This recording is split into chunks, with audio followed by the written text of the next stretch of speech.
Hello, my English virtual tutor. My name is Jeffrey Lopez, and today I'm going to talk about tip or not activity. Okay, this is my opinion about the topic.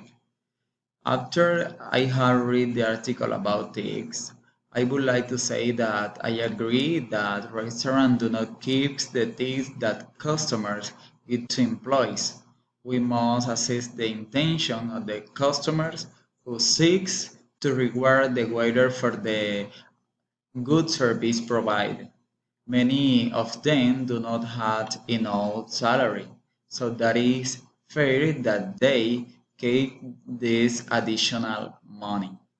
No employer should take tips from workers. In each country, there must be laws that ensure that only employees can enjoy tips. Without a doubt, this new law in the United Kingdom will help employees have fairer conditions. Okay, thanks for watching.